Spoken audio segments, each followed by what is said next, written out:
Welcome to my channel Worldwise. I bet you didn't know about the unbelievable 64-day flight that set a record never to be broken. The year was 1958, a time obsessed with breaking records and pushing boundaries. Robert Timm, a former W-2 bomber pilot, proposed an endurance flight to promote the Hacienda Hotel in Las Vegas.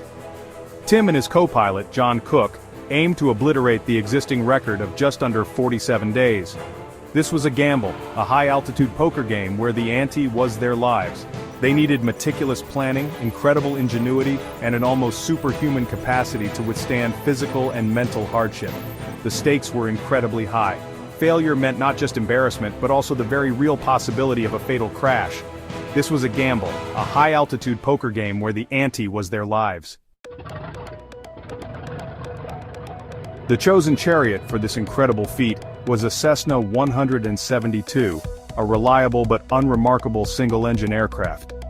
Bob Timm spearheaded the modifications, stripping out unnecessary weight and installing a belly tank for mid-air refueling. A specially equipped truck would race down a designated stretch of highway below, matching the plane's speed. A hose would then be winched up to the Cessna, and fuel, along with food, water, and other supplies, would be transferred. Inside the cramped cockpit, modifications were made to accommodate 2 men for an extended period. One of the seats was removed to make space for a small mattress just 4 inches thick, allowing one pilot to rest while the other flew. They installed a small, custom-built sink for washing and a camping toilet for basic sanitation. The engine, a Continental 0300, was given special attention, with an external oil line rigged up for in-flight oil changes. Extra spark plugs, tools, and spare parts were stashed in every available nook and cranny. They were essentially flying a workshop, ready to tackle mechanical gremlins at a moment's notice. This little Cessna, christened Hacienda, was being turned into a veritable fortress of the skies. They were ready for an unprecedented siege. The path to glory is rarely smooth, and the Hacienda endurance flight was no exception. Their first attempts were plagued by setbacks, including mechanical failures and problems with refueling equipment. Each failure was a blow to morale, but Timm and his team were relentless. Finally, on December 4, 1958, after 3 frustrating aborted attempts, the Hacienda lifted off from McCarran Airfield in Las Vegas.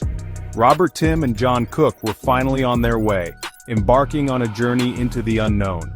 The initial days were a period of adjustment, of finding a rhythm in their new sky-bound existence. They had to perfect the art of mid-air refueling, a nerve-wracking ballet performed twice a day.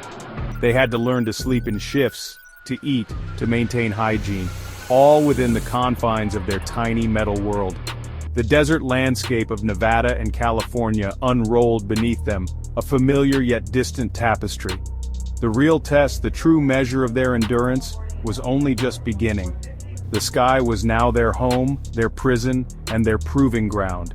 Their mission to stay airborne longer than any human beings had ever managed before. Life aboard the Hacienda quickly settled into a routine, albeit an extraordinary one. The days were marked by the relentless drone of the engine, a constant companion that was both a reassurance of life and a source of unending fatigue. One pilot would fly while the other attempted to catch a few precious hours of sleep on the narrow pad. Meals were a logistical challenge, carefully planned and passed up during the refueling operations. Personal hygiene was another daily hurdle, with a small, modified camp toilet and a system for washing using a limited water supply.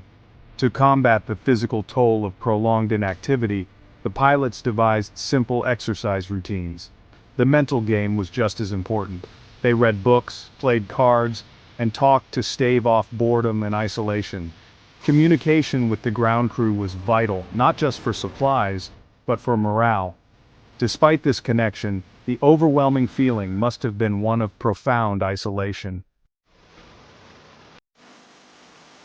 The 64-day flight was a relentless battle against mechanical failures and the raw power of nature.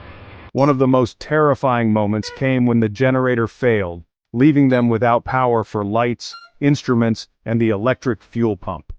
They rigged up a hand pump, a physically exhausting solution that allowed them to manually transfer fuel.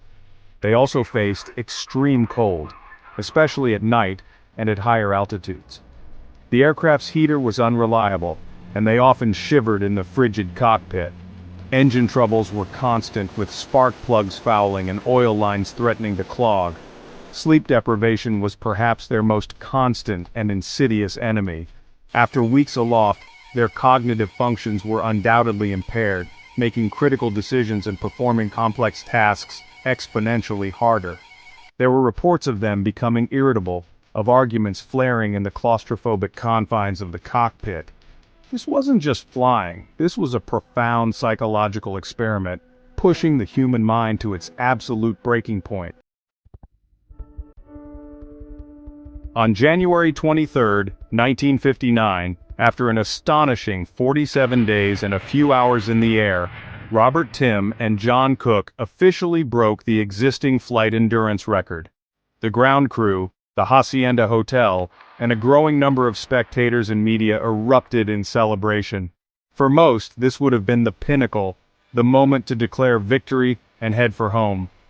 But Timm and Cook weren't most people. Their mission wasn't just about breaking the record, it was about smashing it. They continued to fly for another 17 grueling days after breaking the old record. The strain was becoming almost unbearable, with the plane deteriorating and the pilots beyond exhausted.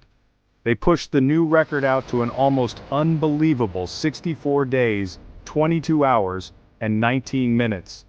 They had more than just broken the previous record. They had added over 2 weeks to it, setting a benchmark that seemed truly insurmountable. The sheer audacity of continuing for so long after already achieving their primary goal speaks volumes about their incredible determination. Finally, on February 7, 1959, the Hacienda descended from the skies for the last time. After 64 days, 22 hours, and 19 minutes aloft, Robert Timm and John Cook guided their battered Cessna 172 back to McCarran Airfield. They had to be physically helped from the aircraft, their bodies weakened by the prolonged inactivity and the incredible stress of their ordeal. They had flown an estimated 150,000 miles, roughly equivalent to circumnavigating the globe 6 times, all without touching the ground. The impact of their flight was immediate and profound. They were hailed as heroes, their names splashed across headlines worldwide. The Hacienda Hotel got its publicity and then some. The record they set has never been broken, and it likely never will be. The Hacienda itself is now preserved in the McCarran Aviation Museum, a silent reminder of its incredible journey. Their flight wasn't just long, it was legendary. Thanks for watching. Check out my next video now.